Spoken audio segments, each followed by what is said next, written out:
Bonjour à toutes et à tous. Je vais commencer par me présenter. Je m'appelle Eya, je suis candidate au doctorat en administration de l'éducation à l'Université de Montréal et c'est un plaisir d'être parmi vous aujourd'hui pour animer le panel sur un sujet qui me passionne personnellement, la place du français en enseignement supérieur. Au Québec, la protection de la langue française représente un enjeu social et identitaire. Bien que certains témoignent du déclin du français en enseignement supérieur, d'autres sont plutôt optimistes. Au-delà des discours des fatalistes et des activistes, que dit la recherche sur la place du français en enseignement supérieur? C'est ce que les panélistes d'aujourd'hui vont aborder. Je vais les présenter par ordre d'intervention. Je commence par Mme Marie Thériault, professeure agrégée au département de psychopédagogie et andragogie à la Faculté des sciences de l'éducation de l'Université de Montréal. Elle est spécialiste des questions relevant de l'apprentissage des adultes et de leur parcours ethnopédagogique de vie. Elle est chercheuse régulière au CRIFPE et à Réseau Dialogue, réseau de recherche et de connaissances relatives aux peuples autochtones. Elle a enseigné en formation générale des adultes 20 ans à Montréal. Notre deuxième panéliste est Alexandre Beaupré-Lavallée. C'est un professeur, il est professeur adjoint en administration de l'enseignement supérieur au département d'administration et fondement de l'éducation à l'Université de Montréal aussi, depuis 2013. Il est cofondateur de l'IRES et il est titulaire d'un doctorat en administration de l'éducation et ses recherches portent sur la gouvernance des établissements postsecondaires, sur l'administration des universités et sur les affaires étudiantes.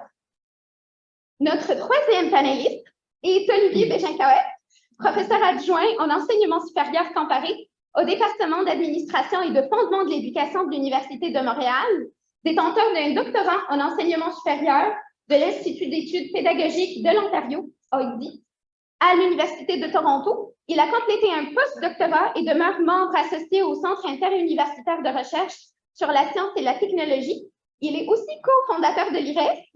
Ses recherches portent sur les interactions entre les structures politico-économiques et les services d'enseignement supérieur, la production de recherche universitaire, l'internationalisation des cégeps, de même que sur le parcours au postsecondaire des étudiants ayant fréquenté une école alternative. Notre quatrième panéliste est Mme Katia Papi, professeure titulaire au département d'éducation à l'Université TÉLUQ. Sociologue de formation, elle mène des recherches concernant les interactions en ligne, les représentations et usages des technologies numériques dans l'éducation, l'accompagnement et la persévérance en formation à distance.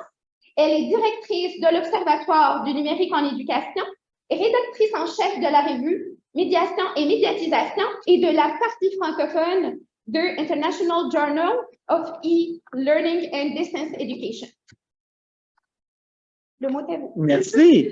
Donc, merci beaucoup pour l'introduction, Eya. Bonjour à toutes et à tous. C'est vraiment un plaisir pour nous de vous présenter les résultats d'une vaste étude que nous avons menée sur la place du français en enseignement supérieur au Québec. D'étude qui a été rendue possible grâce à une subvention de la Centrale des syndicats du Québec. On va tester. Alors, comme chercheurs, nous nous sommes fixés comme objectif de brosser un portrait de la place relative du français, donc par rapport à d'autres langues, en recherche et en enseignement, parce que ce sont là les deux missions fondamentales de l'enseignement supérieur, dans les établissements collégiaux et universitaires, parce que ce sont les deux secteurs de l'enseignement supérieur du Québec. On n'a donc pas considéré les autres provinces. Pour atteindre l'objectif, on a formulé 3 questions de recherche. Et si vous me permettez, je vais lire mes notes parce que c'est quand même petit au loin. Quel est l'état de l'utilisation des ressources en français? Comment les modes de publication et de référencement ainsi que les politiques institutionnelles et conventions collectives influencent la production, la diffusion de connaissances en français? Et quels facteurs facilitent ou contraignent la production, la diffusion et la transmission de connaissances en français? Pour répondre à ces questions, on a élaboré une étude en 4 phases concurrentes qui sont devenues les 4 premières parties de notre rapport. Un rapport qui se trouve d'ailleurs sur le site ires.ca/français. Il s'agissait donc d'une recherche documentaire, d'une analyse de politique institutionnelle, d'un questionnaire sur l'utilisation du français diffusé au personnel enseignant et non enseignant des collèges et des universités, de même que des entrevues avec ces mêmes personnels. Finalement, nous avons mis ces 4 phases en dialogue et nous avons noté quelques thèmes transversaux. tous nos constats et nos recommandations sont dans le rapport. Je profite dès maintenant de l'occasion pour remercier les personnes qui nous ont aidés dans cette étude. Eya Benassine, Tamina Cano et Émile Salomon Zambo-Assemblé, qui sont candidates et candidats au doctorat à l'Université de Montréal, de même que Justin Roy et Jacques Desfossés pour leur aide précieuse dans la réalisation de cette étude et le rapport. C'est donc en suivant l'ordre du dit rapport que nous vous proposons de procéder. Avant la pause, avant la pause, il n'y aura pas de pause. Nous présenterons quelques constats tirés des 4 parties et après, je présenterai 3 des 7 thèmes transversaux avant de passer à une période d'échange que nous espérons fructueuse. Je passe la parole à ma collègue Marie. Merci beaucoup. Nous, avec l'équipe de recherche, nous étions responsables de la phase documentaire de la revue de littérature sur le sujet.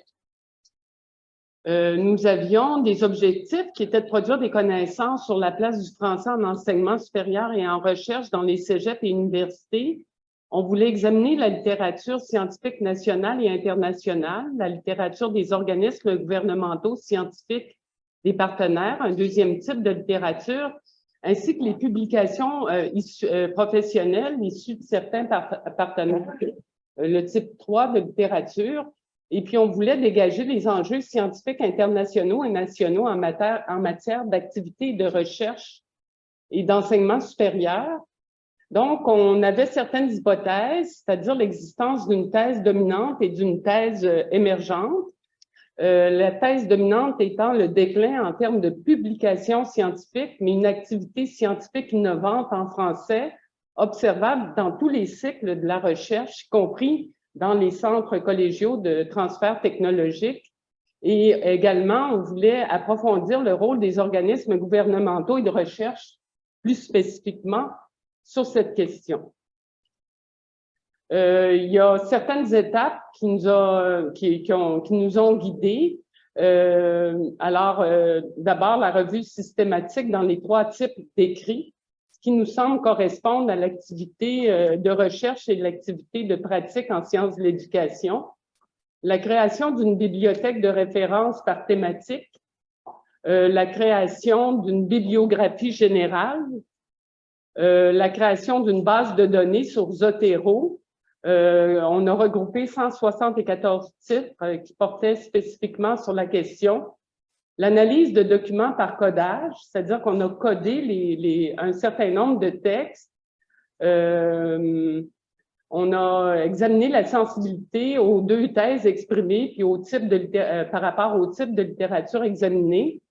On a constitué un document général de codage scientifique qu'on a offert qu'on n'offre pas, mais qu'on a résumé. On a fait donc en fait l'écriture de résumés scientifiques qui permettent d'approfondir plusieurs des articles dans le rapport. On a fait l'identification d'angles morts également en recherche documentaire et en recherche de manière plus générale. Et puis, on s'est aussi rendu compte de l'importance de la recherche actuellement déposée par les chercheuses, les chercheurs, au-delà du simple constat qui porte sur le nombre de recherches qui sont publiées en français ou en anglais. On a voulu aller plus loin que ce seul angle. Alors, ça implique 2 étapes. D'abord, au niveau de la recension et de l'organisation des écrits, il faut faire une recherche systématique dans les bases de données. Et il faut créer une bibliothèque virtuelle avec les articles ou les documents qui sont repêchés, ce qui a été fait. On a choisi un certain nombre de bases de données, le Centre de documentation collégiale. On a aussi travaillé avec Eric, avec Érudit, avec Sophia, avec Web of Science.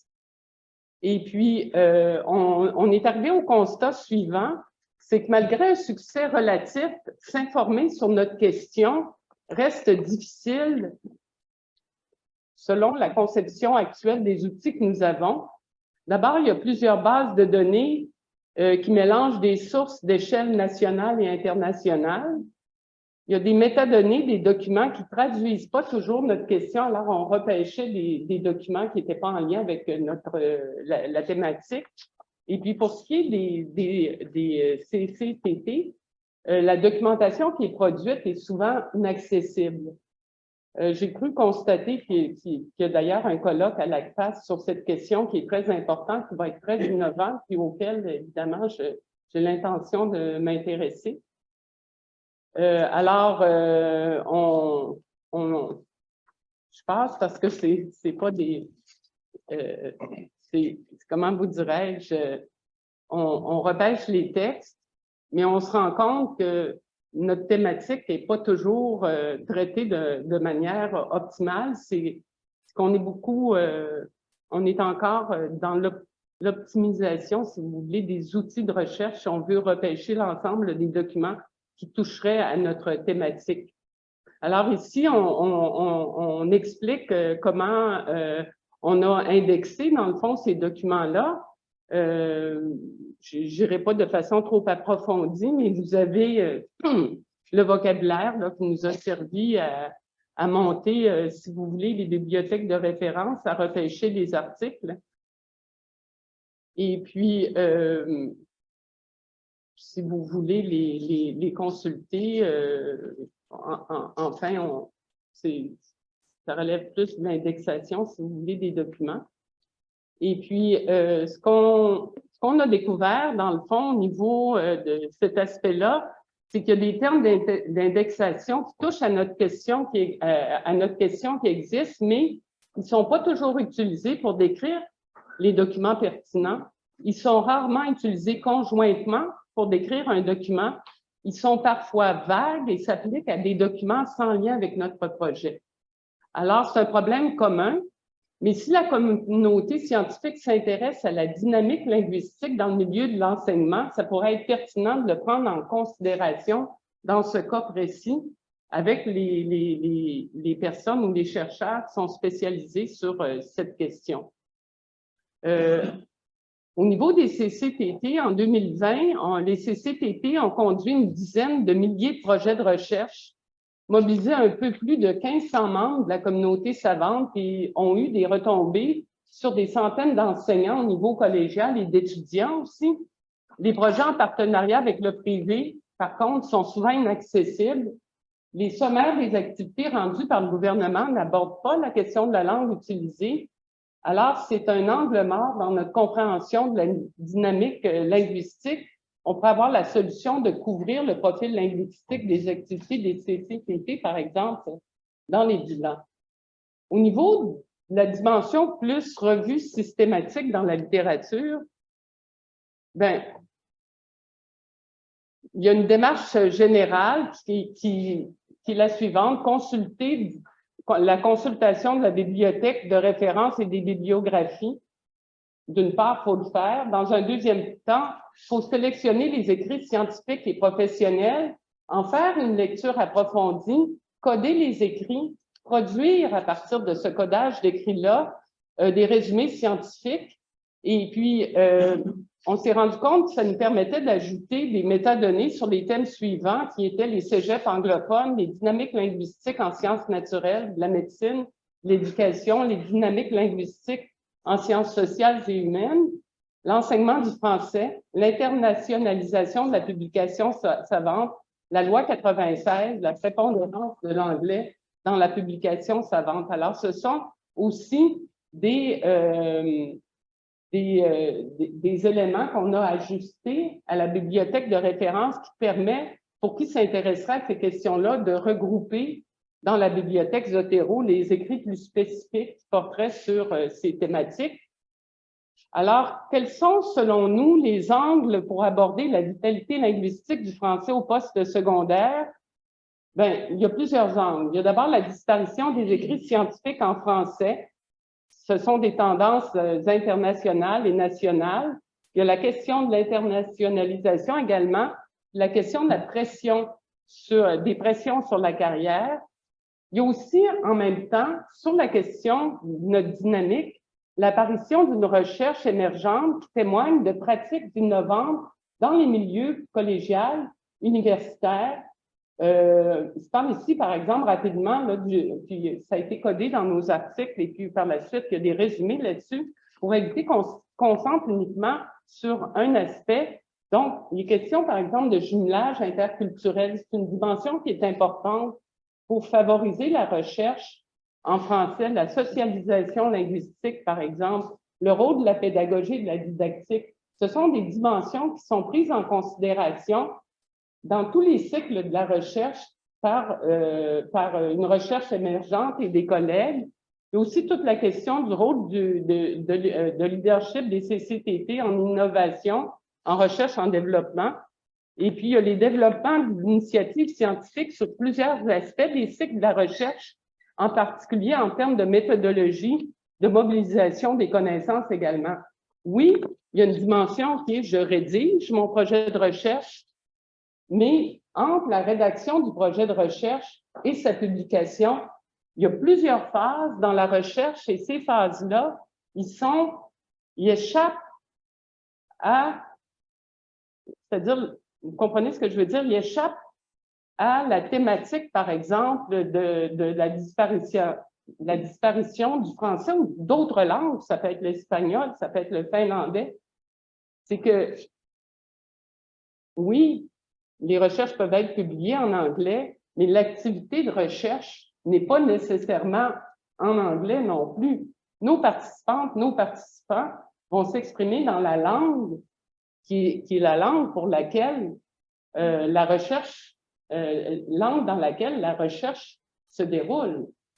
Par exemple, si vous travaillez avec des étudiants à la formation générale des adultes, votre recherche va se dérouler en français, votre équipe de recherche va parler la langue de l'équipe de recherche qui est sûrement ou probablement le français. Il se peut que pour des questions de politiques éducatives en matière d'éducation des adultes, vous publiez en anglais dans un contexte spécifique.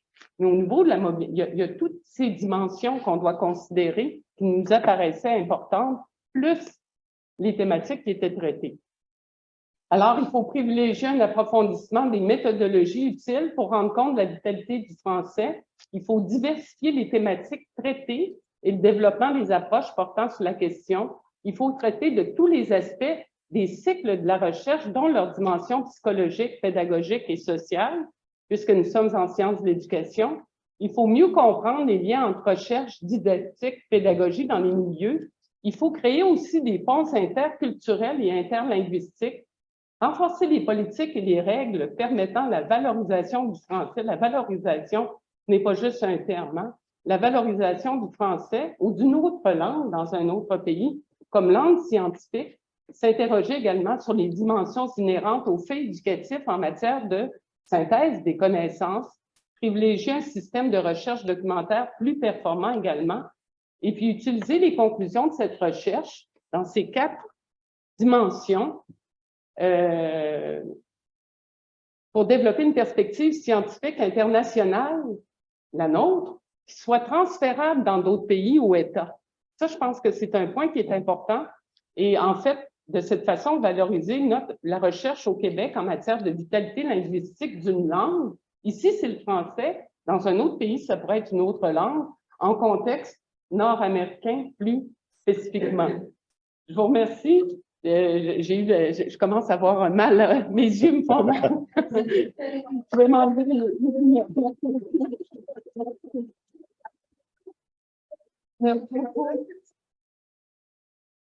Merci beaucoup. Sur cette base-là, moi, je vais procéder avec la deuxième partie de la recherche, qui était l'analyse des politiques institutionnelles relatives à la langue française dans les établissements postsecondaires, donc collégiaux et universitaires. Petit contexte rapidement. Au Québec, l'usage de la langue est légiféré, ce qui est une caractéristique particulière par rapport à un grand nombre de juridictions occidentales. Et puisque l'utilisation de la langue est soumise à un processus législatif qui aboutit éventuellement dans les établissements, on a utilisé un cadre d'analyse des politiques inspiré de Bélanger-Lemieux, Denisger et Saint-Onge. Ce sont Bélanger-Lemieux d'une part, Denisger d'une autre part, Saint-Onge d'une autre part. Excusez-moi, j'ai été trop paresseux faire ma diapo de contexte. Excusez-moi. Non, j'ai juste oublié, c'est pas vrai. On a établi à partir de ça que une législation découle d'abord d'intentions politiques qui, par un processus ou un autre, et là, il y en a une variété, aboutit sur une législation et certaines de ces législations imposent à des établissements tiers, qu'ils appartiennent à l'État ou non, des obligations qui permettent d'opérationnaliser, et là, on va nuancer, plus ou moins opérationnaliser, ces intentions politiques-là. Cette législation déclenche au sein des établissements visés des processus de réponse aux attentes émises par la législation et ce processus de réponse aboutit sur une politique institutionnelle permettant de répondre de façon plus ou moins correcte aux attentes édictées dans la législation et plus largement aux intentions politiques qui y ont donné naissance.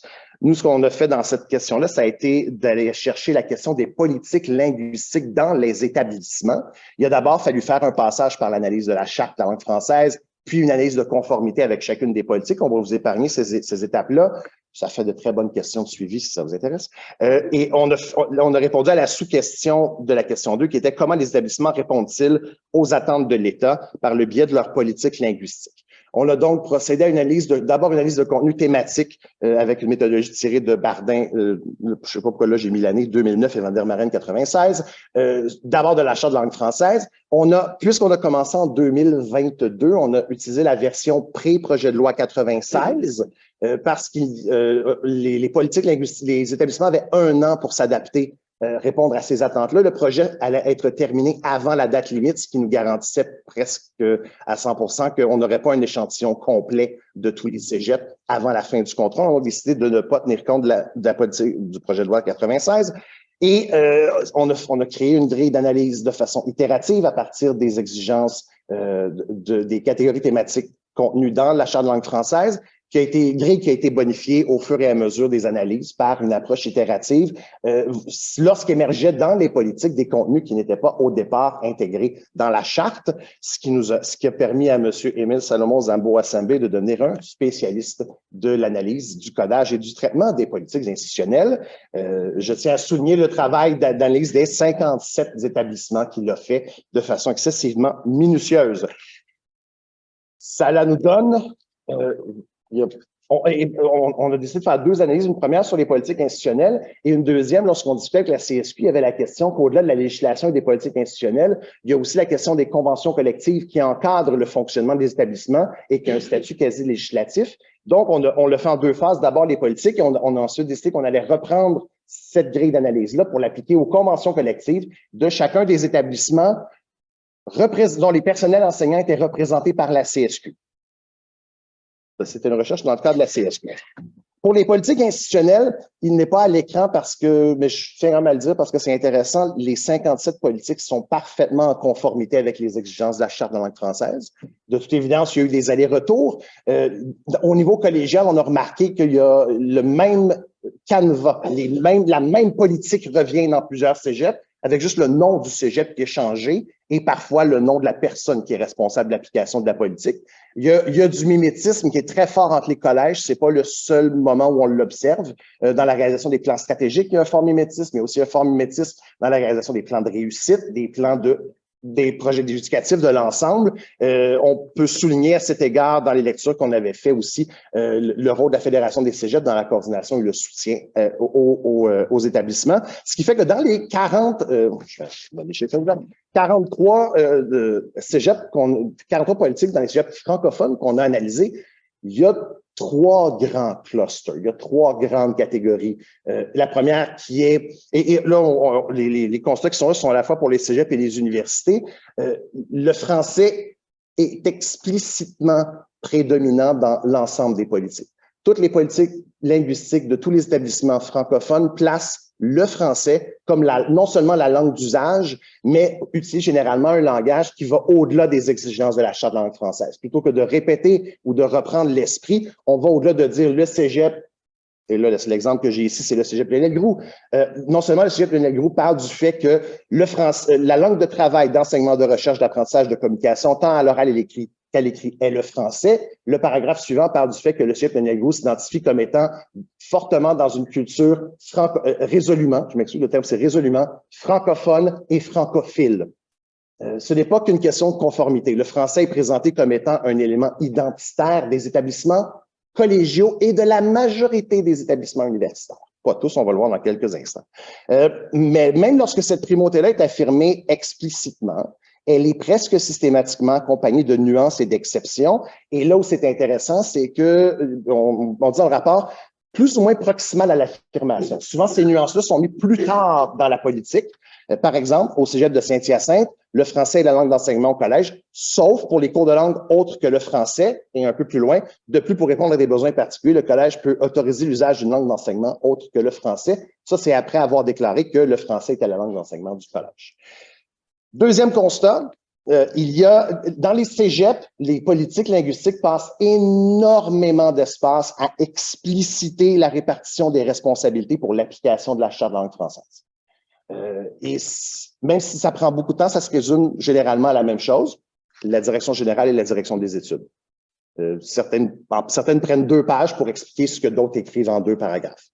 Là où ce qui est intéressant, c'est le lien de la hiérarchisation entre la direction générale et la direction des études, qui est un tout autre sujet à étudier dans les cégeps, mais qui s'explique aussi dans la question de la politique de la langue française, parce que selon que la politique de la langue française, il tire plus du côté conformité réglementaire ou importance dans le développement éducatif des étudiants, on va aller plus vers la direction générale, qui se trouve être le premier répondant, ou vers la direction des études.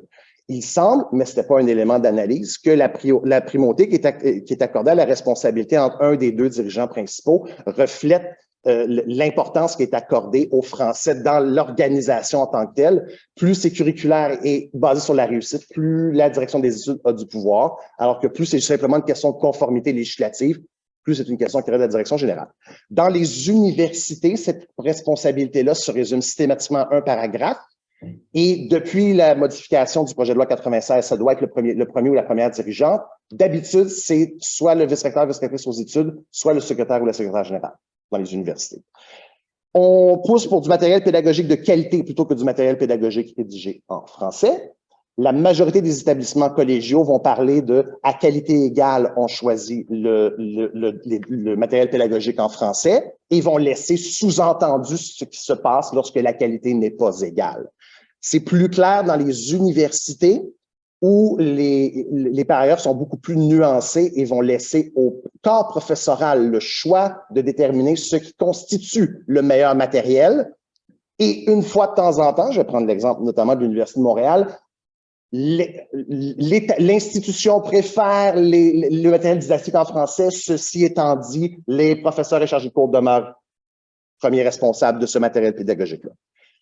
Dans tous les cas, sauf un, qui est le cégep de Maisonneuve, je ne sais pas pourquoi, la politique a préséance sur les autres. La politique est explicitement présentée comme étant une politique qui, en cas de conflit d'interprétation, a préséance sur l'ensemble des autres politiques. On ne parle jamais à ce moment-là des conventions collectives, seulement des politiques de l'établissement. Ce qu'on a trouvé, c'est que c'était quand même une façon intéressante d'affirmer la primauté de la politique. Et si vous avez une politique qui défend ou qui consolide le fait français dans un établissement, elle vient de facto consolider la primauté de la langue française ou de son usage sur d'autres considérations, par exemple administratives, par exemple budgétaires. Dans les universités, c'est le dernier constat, elle est présentée comme la langue naturelle des communications. Non, pas vraiment, je m'excuse, je recule, ne me citez pas là-dessus. Il n'y a pas de mention explicite du fait que le français est obligatoire comme langue naturelle des communications scientifiques. Les universités du Québec ont, un peu comme les cégeps, utilisé certaines phrases, certaines tournures de phrases, certains paragraphes, certaines sections complètes reviennent dans toutes les politiques des établissements. Une chose qu'on a trouvée qui revient dans presque toutes les universités du Québec, c'est qu'on laissait aux cultures disciplinaires le soin de dicter ce qu'on considère comme étant la langue naturelle des communications scientifiques. Dans les universités du Québec, ces politiques vont jusqu'à explicitement refuser de se prononcer sur une préférence quelconque envers la langue utilisée par les professeurs, les chercheurs, les étudiants dans les communications scientifiques, laissant ça au jugement et là, culture disciplinaire, c'est une citation directement de la politique de, je crois que c'est Lucar. C'est pas grave, elles ont toutes le même paragraphe. Voilà, c'était ça. Il y a une vingtaine de constats à cet égard-là, mais ensuite, ça, ce sont les constats qui sont partagés dans pratiquement l'ensemble des établissements. Évidemment, la question des publications scientifiques n'est que très rarement abordée dans les collèges, voire pas du tout. Je vais passer rapidement sur les conventions collectives parce que, comme je disais à mes étudiants, 0 est un résultat. Ben, il n'y a rien dans les conventions collectives. On a appliqué la même chose et la même affaire et il y a un vide. Les conventions collectives des bassins syndiqués de la CSQ n'abordent pas la question de la langue. On parle de la question de la langue de travail en général, mais le plus souvent, c'est que les employés ou les gens couverts s'engagent à respecter les politiques linguistiques ou la langue de travail usuelle telle qu'établie par l'établissement. Il y a en général presque pas d'incursion des questions linguistiques dès qu'on tombe dans l'organisation du travail des personnels. Par contre, l'ensemble des conventions collectives comprend au moins une clause disant que le travail des employés visés par le bassin d'accréditation est soumis aux politiques et règlements en vigueur dans l'établissement, ce qui renvoie mais là, il n'a pas juriste, ce qui renverra à la préséance de la politique, des politiques locales, qui presque toutes explicitent qu'elles s'appliquent à l'ensemble des activités de l'établissement, à l'ensemble des membres de la communauté, qui est une expression intéressante commence à apparaître en 2008-2010 dans les politiques linguistiques révisées, ou plutôt que de parler des personnels, des personnels enseignants, des personnels de soutien, plutôt que de faire une liste, on utilise le terme parapluie membre de la communauté et ça soulève d'autres questions, à savoir est-ce que ça couvre aussi les diplômés? Est-ce que ça couvre aussi les parents? Est-ce que ça couvre aussi les contractants, les sous-traitants? Ce sont des questions qu'on doit vous laisser en suspens. Mais oui, pour les conventions collectives, 0 est un non. Les conventions collectives n'en parlent absolument pas. Et une chose qu'on suggérait, c'était que si c'est un exemple des recommandations qu'on a fait, si les centrales syndicales considèrent que le fait français est menacé dans certains endroits, dans certains lieux de travail, les politiques ne semblent pas suivre une trajectoire où elles vont commencer à protéger son utilisation par secteur ou par catégorie d'emploi, ce qui fait qu'il faudra probablement intervenir par le biais des conventions collectives si l'usage du français est menacé pour certains corps d'emploi en particulier dans les établissements. Merci beaucoup. Merci. Non. On est déjà overtime. Non, on est bien correct. Ouais, tout va bien. Alors, afin de faire état de l'utilisation du français en enseignement et en recherche, et aussi afin de comprendre ce qui favorise ou limite cette utilisation, on a développé un questionnaire dont la section sur la recherche s'inspirait largement du questionnaire développé par Saint-Onge, Forgues, Larivière, Eddels et Volcanova, bref, l'étude qui avait été publiée par l'ACFAS en 2021 sur le français en contexte minoritaire. On a donc diffusé le questionnaire à 12 431 personnes, dont 819 ont répondu, donc ça nous fait un faible taux de réponse de 6,6 %.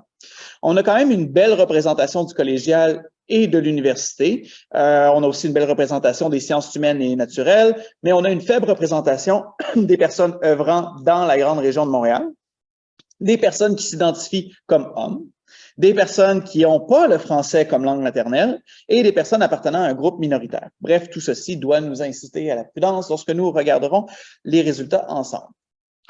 Qu'est-ce qu'on peut dire? D'abord, la promotion du français, elle est plus répandue en enseignement qu'en recherche. C'est 86 % des personnes qui enseignent au collégial et à l'université qui disent trouver important, ou très important, de promouvoir le français.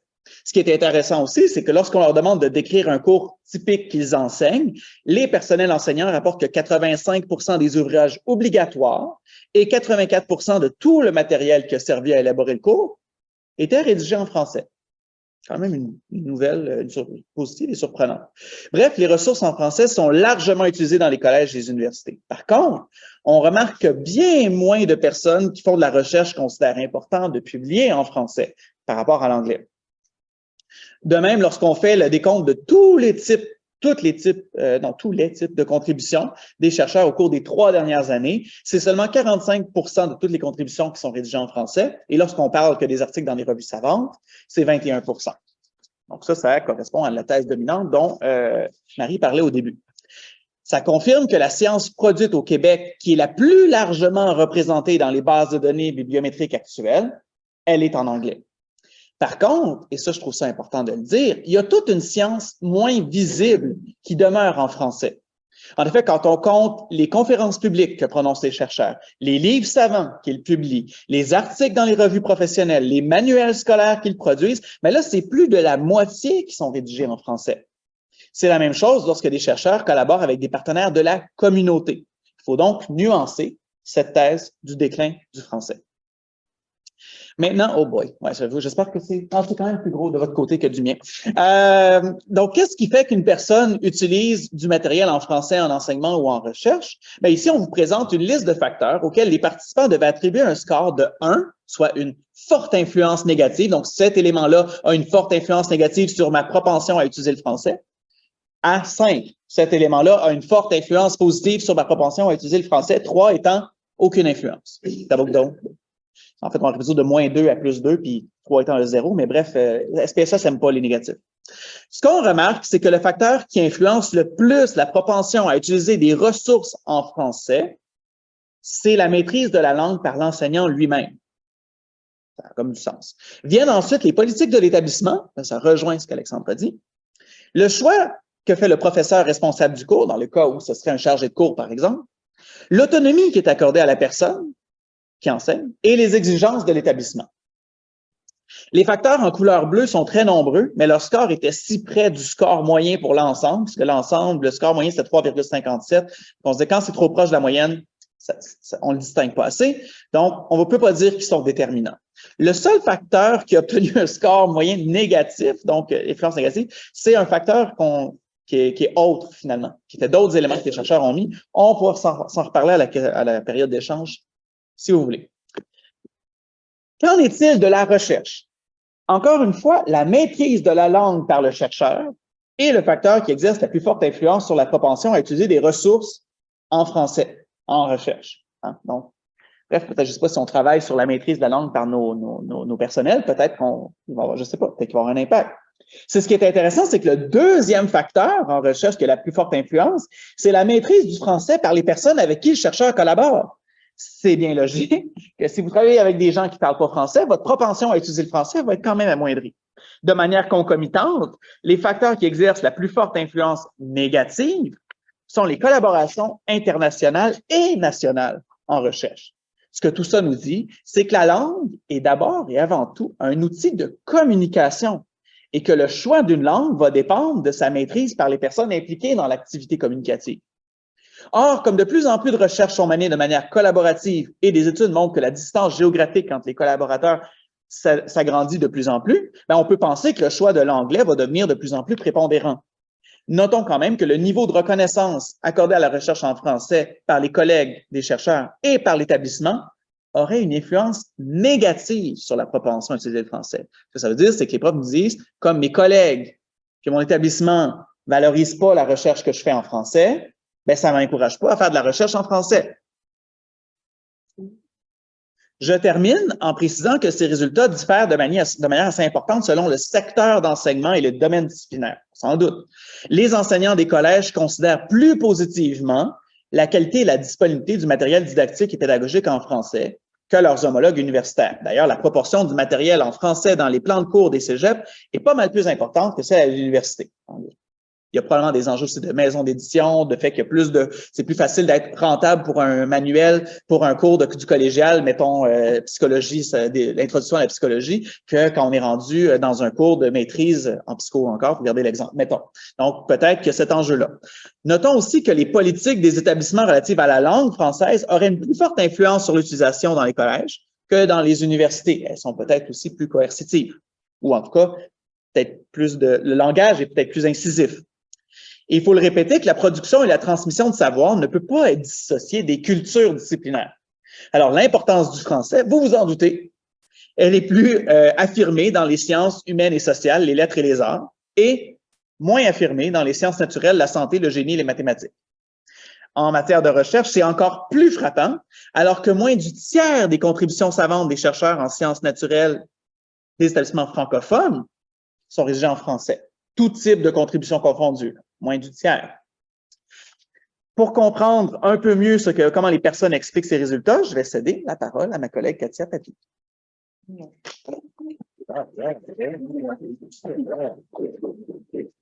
Olivier est très bon pour rattraper les retards. Ouais. Pour la collègue chilienne et puis collègue brésilienne, je vais essayer de parler un peu plus lentement que je ne le fais d'habitude parce que sinon je suis très rapide également. Et il ne faudra pas hésiter s'il y a des questions. Je peux essayer d'y répondre en portugais ou en espagnol aussi par la suite. Donc, pour les entretiens qu'on a faits, moi, je suis arrivée en bout de chaîne alimentaire avec Eya parce qu'on a dû attendre que d'avoir les réponses en fait au questionnaire où on leur demandait est-ce que vous accepteriez de participer à un entretien pour pouvoir sélectionner les personnes avec lesquelles faire des entretiens et les contacter, ce qui fait qu'il nous restait très peu de temps parce que c'est un projet qui a été fait sur une durée très, très courte déjà dans l'ensemble. Donc, les entretiens, c'était vraiment très, très rapide. Alors, on a recueilli donc des participants dans le questionnaire. On a essayé de trier parmi ceux qui acceptaient de participer suffisamment de profils variés, donc avoir autant d'hommes que de femmes, ce qui était déjà une sélection puisqu'on avait plus de répondants féminines.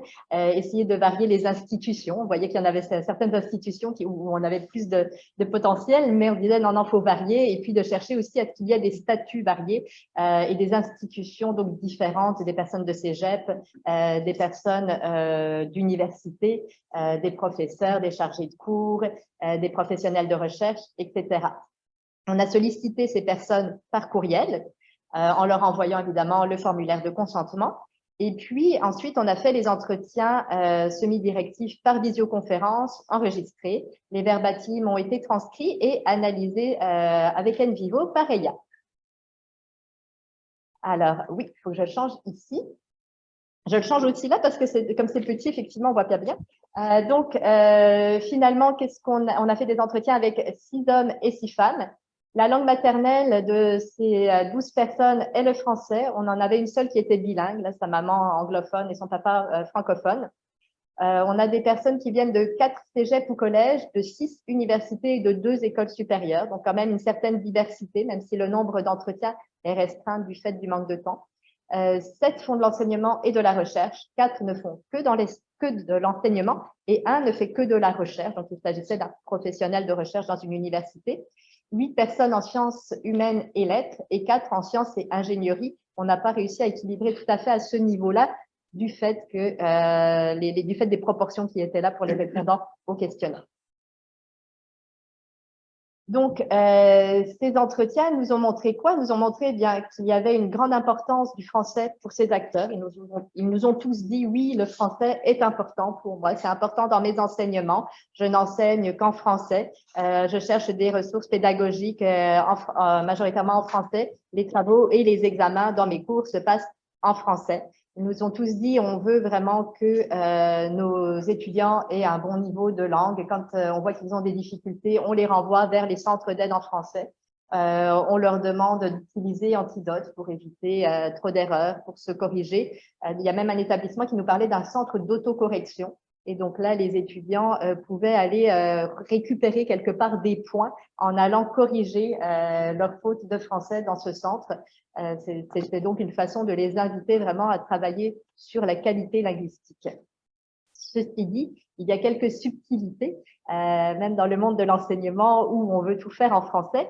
Le premier a déjà été mentionné par les collègues, c'est la disponibilité des ressources, à savoir que même quand on veut à tout prix donner des ressources en français, parfois elles n'existent pas.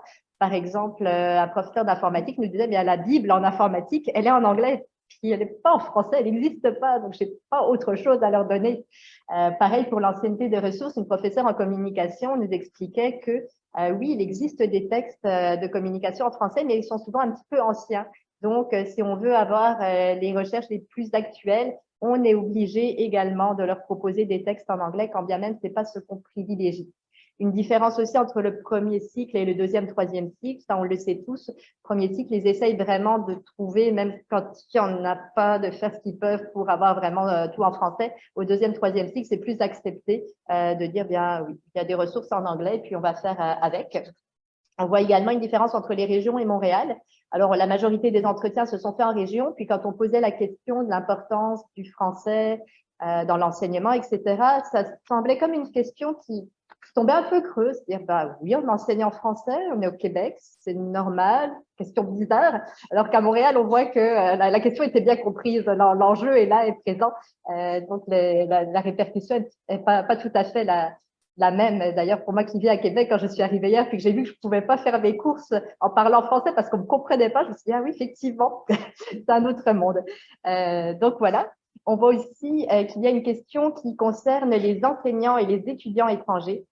Donc, il arrive évidemment qu'on ait des étudiants qui viennent de l'étranger, on le sait, ceux-ci ne maîtrisent pas toujours le français en arrivant.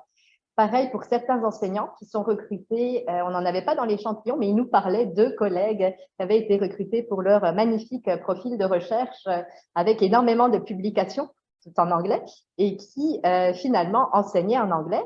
Et au bout de plusieurs années, ne parlaient toujours pas français, n'enseignaient toujours pas en français. Donc, il y a des petits soucis qui peuvent être occasionnés donc, par la maîtrise de la langue. On nous disait aussi concernant les étudiants étrangers que s'ils avaient l'occasion de suivre des cours, ce qui est le cas dans certains établissements où on leur propose des cours de francisation dès qu'ils arrivent, ils progressent vite et ça va bien, mais que ce n'est pas toujours le cas. Enfin, même concernant les étudiants francophones, le niveau de français n'est pas toujours celui souhaité. Et d'après un enseignant qui est en fin de carrière, il nous dit qu'il y a comme un peu une dégradation. Il nous dit avant, aux étudiants, on leur demandait de lire des ouvrages et c'était bien correct et ils les lisaient, ils savaient les analyser. Il dit maintenant, mes étudiants ne lisent plus aucun livre. Je dois déposer sur le serveur des textes qui sont des extraits de livres. Puis là encore, il ne faut pas que ce soit des extraits trop complexes.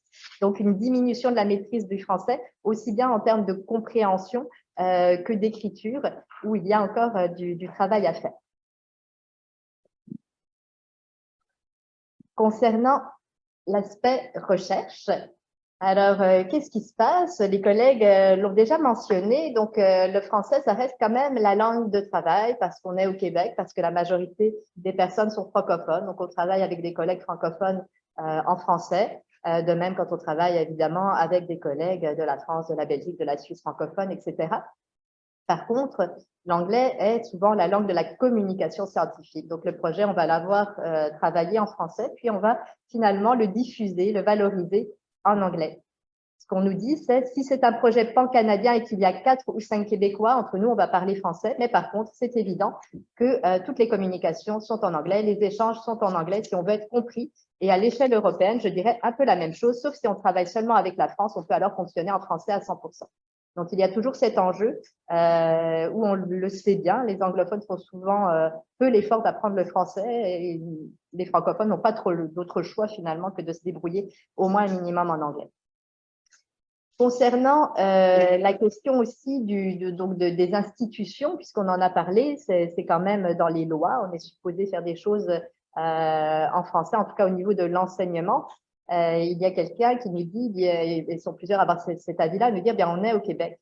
On est au Québec, le Québec, c'est une province francophone, et on nous dit, ben, je vois même un avantage à publier en français, dans le sens où ça va quand même assez rapidement.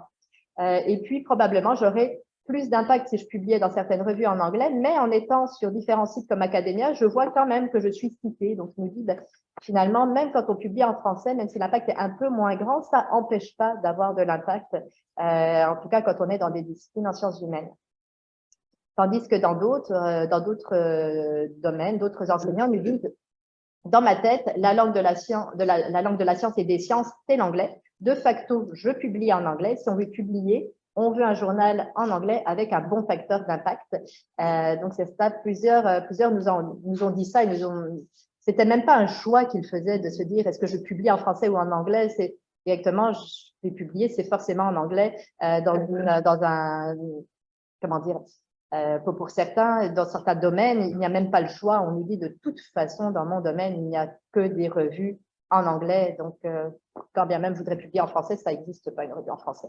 Donc, c'est ça qu'on voit là dans le domaine, la distinction entre SHLC là, et les sciences de la nature, génie, etc. C'est que en lettres et sciences humaines, on a beaucoup plus de possibilités de publier en français que dans les autres sciences.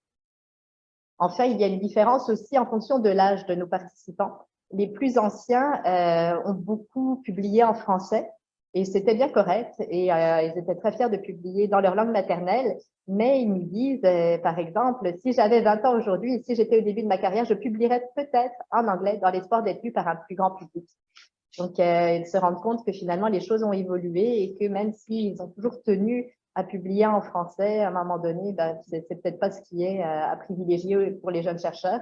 Et les nouveaux chercheurs nous disent, eh bien, pour ceux qui ne sont pas anglophones en général, c'est quand même un défi qui vient s'ajouter au défi en soi, déjà de lire et de produire de la littérature scientifique. Donc, autrement dit, quand on n'est pas anglophone, ça commence à être compliqué ou pas bilingue de devenir enseignant-chercheur de nos jours. Donc, d'un point de vue plus général, qu'est-ce qu'on peut voir? Eh bien, on voit en fait que l'ensemble des participants note que l'anglais est devenu la langue de la science et qu'elle va l'être de plus en plus. Il y a un petit peu une vision comme ça, se dire là, on va rien pouvoir y faire. De toute façon, c'est parti comme ça va pas s'arranger. Et il y a aussi l'acceptation de la nécessité d'une langue commune. On se dit bien de toute façon, il faut qu'on puisse tous se comprendre. Et puis effectivement, avec l'anglais, ça fonctionne quand même. Mais en même temps, il y a un certain besoin de protection de la langue au Québec. On nous dit nos étudiants qui ne maîtrisent pas nécessairement l'anglais, s'ils n'ont pas accès à des textes en français, on les coupe un peu des recherches, surtout nos étudiants de premier cycle. Et donc, certains nous disent que c'est vraiment important pour eux de publier en français parce qu'il y a effectivement ce lien entre la recherche et l'enseignement. Et c'est bien beau de se dire, oui, j'enseigne en français, mais je publie en anglais, mais sauf qu'à un moment donné, le lien ne se fait plus. Puisqu'ils n'ont plus, nos étudiants n'ont plus accès à des ressources adaptées à eux en français. On le voit notamment pour certains manuels qui n'existent qu'en anglais et qui sont publiés en français des années plus tard. Alors, c'est où ils les réfèrent au manuel, mais qui est la version d'avant qui est en français ou la version récente en anglais, c'est un petit peu compliqué. Certains nous proposent aussi des solutions. Quand on leur dit, vous voyez quelque chose qu'on pourrait faire par rapport à ça, certains nous disent, eh bien, on pourrait favoriser l'immigration francophone. Soit, et d'autres nous disent, bien, on pourrait faire en sorte que les autorités universitaires favorisent finalement la recherche en français, qu'il y ait comme un soutien supplémentaire, un bénéfice supplémentaire à publier en français. Enfin, certains se demandent finalement à quel prix favoriser la recherche en français. Se disent, bien oui, effectivement, c'est important, la langue française est importante pour moi, là c'est le cas de tous. Mais si ça fait que je suis moins écoutée, que je suis moins reconnue, etc., est-ce que ça vaut la peine, sachant que malheureusement, on peut pas publier un texte à la fois en français et en anglais, ce qui est un des problèmes quand même aussi. C'est vrai que dans toutes les revues scientifiques, on demande des textes originaux. Et donc, on ne peut pas publier dans les deux langues le même texte. Donc, dans ces cas-là, c'est sûr que l'anglais va être plus lu. Bon, c'est compliqué. Et puis, également, une personne nous disait, oui, c'est important, le français, il faut le préserver, il faut le valoriser, mais quid des langues autochtones? Elles aussi sont là sur le territoire et puis ce sont un peu les grandes oubliées de l'affaire. Donc, je vais laisser Olivier. Merci beaucoup. Donc, avant de passer à la période d'échange, je pense qu'on va avoir quand même pas mal de temps pour cette période. Je voudrais vous rappeler que ce que mes collègues et moi avons produit, c'est pas 4 études distinctes, mais une étude en 4 phases que nous avons mise en dialogue afin de mieux cerner notre objet d'étude. Alors, notre rapport, à la fin, fait ressortir 7 thèmes transversaux que vous pouvez voir. Donc, les motifs qui incitent les chercheurs à publier en français, l'écart temporel entre les publications d'une étude et la production de matériel didactique, l'influence du public cible versus le public source, l'influence des politiques institutionnelles et des relations humaines, l'utilisation du français dans les domaines, selon les domaines disciplinaires, les différences entre les secteurs, collégial et universitaire, et le caractère distinctif de la région métropolitaine de Montréal. Et moi, je vous propose qu'on se concentre sur 3 qui peuvent être, en tout cas, qui sont pour moi assez intéressants et qui ont été rendus possibles justement parce qu'on considérait à la fois l'enseignement et la recherche et au collégial et à l'université. Donc, en premier, le premier dont je voudrais vous parler, c'est l'écart. Pour rappel, les enseignants disent que 85% des ouvrages que doivent lire les étudiants, et c'est 96% dans le cas du collégial, sont rédigés en français. Mais moins de la moitié des contributions savantes, incluant les manuels scolaires, sont produites par les chercheurs interrogés, sont dans cette langue. Ça pose donc la question d'un écart de temps, souvent de plusieurs années, qui peut se créer entre une découverte scientifique sa diffusion en anglais et un jour sa transmission dans le cadre d'un cours. Vient alors le dilemme exprimé lors des entrevues. Est-ce qu'un enseignant va choisir l'ouvrage le plus à jour, souvent en anglais, ou va-t-il sacrifier une partie de la qualité de son enseignement en utilisant un ouvrage plus ancien en français ou encore une recension d'écrit ou un résumé, mais qui va beaucoup moins en profondeur? L'analyse des politiques institutionnelles révèle que les politiques expriment une préférence claire pour la version française des manuels, logiciels, didacticiels d'usage courant, mais que cette préférence n'a cours que si la version française respecte les mêmes critères de qualité que celles qui sont disponibles dans d'autres langues. Évidemment, les liens entre langue et contenu vont varier selon les disciplines. Mais si de manière générale, on accroît la proportion d'ouvrages en anglais pour que les étudiants de nos établissements francophones aient accès au même niveau de connaissances que leurs pairs des établissements anglophones, est-ce que c'est juste pour nos étudiants qui maîtrisent moins cette langue? On a le choix. Tout le monde lit en français, mais ils vont avoir accès à quelque chose qui est plus ancien, ou on leur donne quelque chose de récent en anglais, mais on a la moitié qui vont avoir beaucoup plus de difficultés dans leur expérience éducative. Le deuxième point que je veux soulever, c'est la distinction entre ce que les politiques disent et ce que les relations humaines amènent. Les résultats au questionnaire suggèrent que les politiques des établissements favorisent davantage l'utilisation du français en enseignement qu'en recherche, puis davantage au collégial qu'à l'université, où il existe une grande variation dans les universités. Tout d'abord, les politiques relevées dans le cadre de notre étude, souvent vont marquer qu'elles sont conformes aux obligations de la Charte.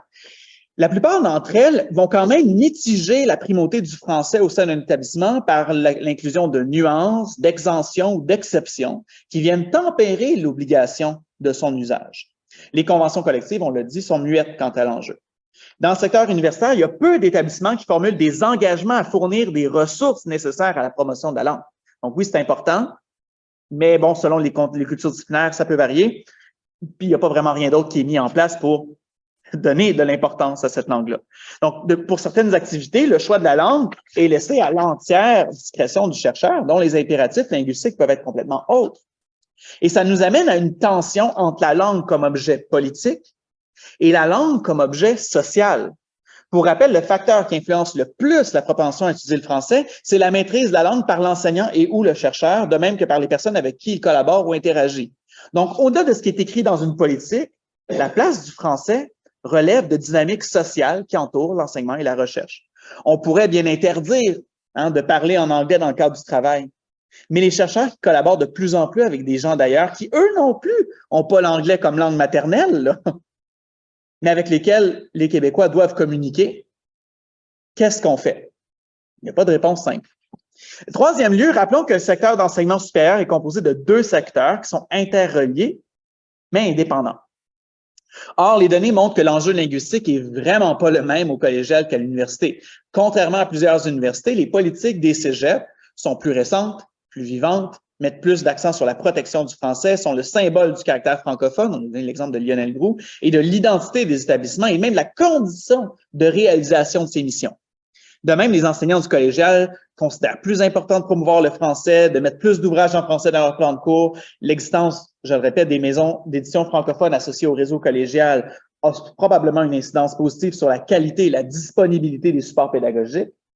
Finalement, les CCTT, Marie l'a mentionné, mobilisent près de 2000 chercheurs et il se peut que cette recherche soit plus francophone que celle des universités. On ne sait pas. Mais nous n'avons pas pu accéder à ces travaux dans les bases traditionnelles, ce qui va évidemment soulever des questions. Bref, il faut prendre en compte que la place du français n'est pas la même au collégial qu'à l'université et donc que s'il y a des actions à entreprendre ou des recherches futures à mener, il va falloir que celles-ci soient différentes. À ce propos, je vous laisse sur quelques recommandations, simplement parce qu'à la fin de tout ça, on s'est dit, on pourrait se permettre avoir l'audace de proposer quelques recommandations très générales qu'on lance comme ça dans l'univers. Notre objectif, c'était de brosser un portrait, pas de recommander des actions, mais on pense que certains éléments pourraient intéresser les acteurs. D'abord, promouvoir l'enseignement du français. Il faut trouver une façon de réduire l'écart de temps entre les connaissances produites et leur transmission, afin de s'assurer de réduire les écarts perçus dans la qualité relative des ouvrages en français et en anglais. Ensuite, on pense qu'il faut valoriser la recherche francophone en soutenant des publications en français, voire bilingues, dans les revues scientifiques, les presses universitaires au Québec, mais aussi dans le reste du Canada. Les revues canadiennes bilingues pourraient, par exemple, être financées afin de traduire systématiquement tous les articles dans les deux langues. Troisièmement, les organismes subventionnaires et les établissements devraient investir davantage afin de financer la production et la diffusion de recherche en français. On le dit comme ça. En fait, ce que vous voulez. Finalement, il y a toute une recherche produite en français qui n'apparaît pas dans les bases de données, que ce soit les livres, les revues professionnelles, les rapports de recherche ou même les recherches produites par les CCTT, Centres collégiaux de transfert technologique. Bref, il faut que cette recherche soit découvrable pour qu'elle soit citée et conséquemment valorisée. Ceux qui utilisent avec moi le capitalisme universitaire symbolique, les choses n'ont de la valeur que si on les voit. Si quelque chose n'existe pas, ça n'a aucune valeur. Si on le voit pas, ça n'existe pas, c'est ce que je veux dire.